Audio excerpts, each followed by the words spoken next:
just because this requires a lot of stuff going on through your feet. So it's not difficult, but it is hard if your toes are stiff. So you're going to have your right foot in front of you first.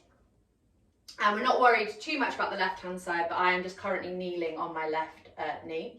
We're trying to splay our toes nice and wide, active starfish toes that are not clawing.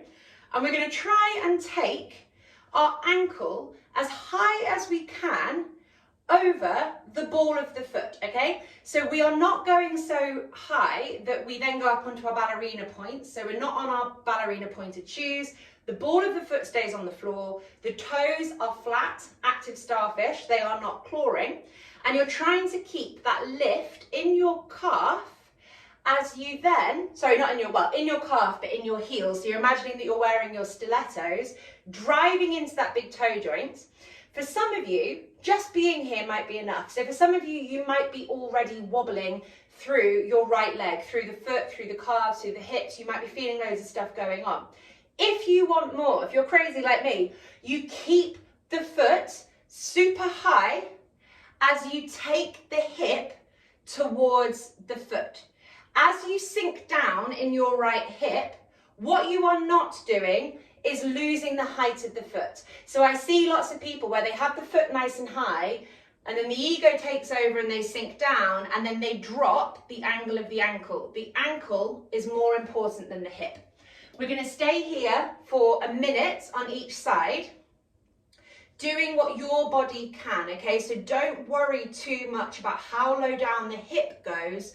You're trying to get the heel high over the ball of the feet. And this is extreme plantar flexion. This is another Ellie special. And you should be feeling, hopefully, either lots of work or loads of wobbling going on through your legs. And if you're not getting wobbling through your legs, you're not pushing up high enough with your ankle. You're trying to get yourself too low with the hip. So back out of the exercise and push the foot up higher and make sure that doesn't drop as you do that. We've got another 20 seconds left here. Really, I love this exercise, and you get also, as an added benefit, a lovely stretch through this hip here.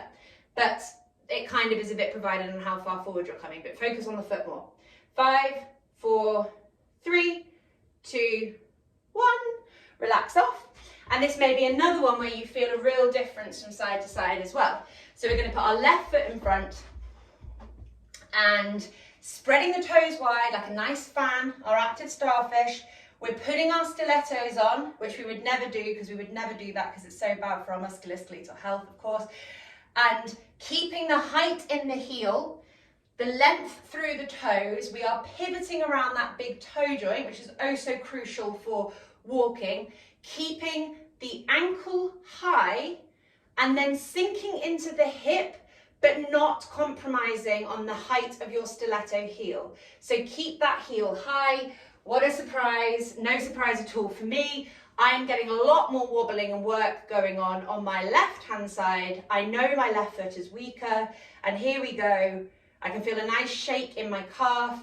Some of you might be shaky in your quads. Some of you might feel it all the way up to your hips, but just keep pushing that foot high, focusing on grounding into the big toe joint. So do not let that lift. We've got another 30 seconds left. Trying to get that ankle high. Keep the weight in the big toes. I've got lots of wobbling going on in my calf right now. I don't know about you guys. If you're not feeling anything, the ankle isn't high enough, or your toes are clawing too much, so you're trying to go too high, but not focusing on your toes. We've got 10 seconds left here. And then if you're feeling like you've got the toe position right, you can weight into that leg more. 4, 3, 2, 1. Okay, relax off. Final exercise. We are just going to do a